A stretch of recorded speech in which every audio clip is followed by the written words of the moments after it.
Number 46. A particle was traveling along the x-axis. It was accelerating to the right at a constant 2.44 meters per second squared.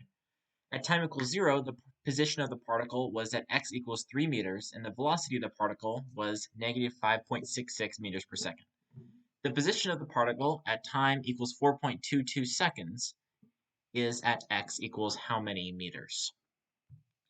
So I'm going to start with our equation of just, well, actually, let's mark what we know. So we know that the acceleration is 2.44 meters per second,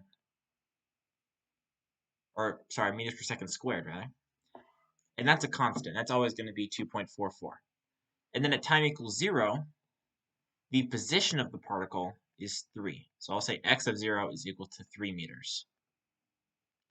And also at time equals 0, the velocity is equal to negative 5.66 meters per second. And then it wants to know what's the position of the particle at time equals 4.22 seconds.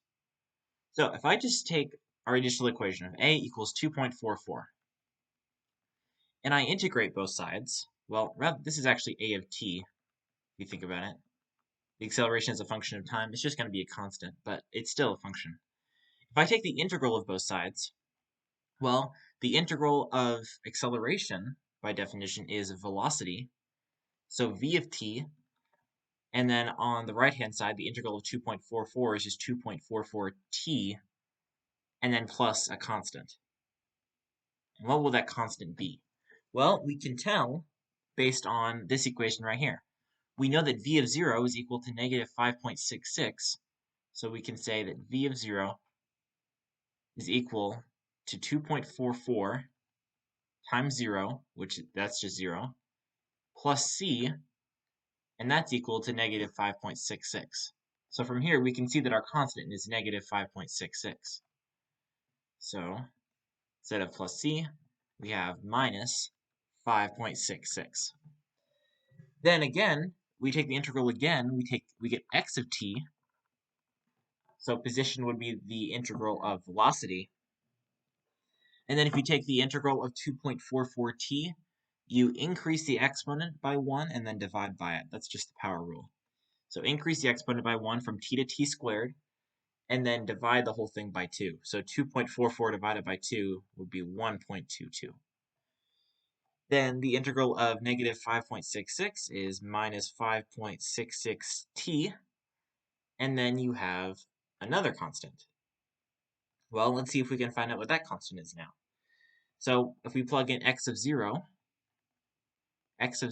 we know is equal to 3, which is equal to 1.22 times 0 squared, that's just 0, minus 5.66 times 0, that's just 0, and so 3 is equal to d. So we know our other constant is just 3.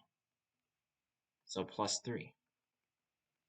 So now we have the equation of our position in terms of the time. And now we just have to find the position of the particle at time equals 4.22 seconds. So all we have to do here is just plug in 4.22 for t.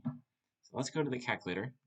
So it'll be 1.22 times, and I've already forgotten what the time was, 4.22 squared minus 5.66 times 4.22, and then plus 3, and we get a position of 0.841. So let's see if that's an answer choice.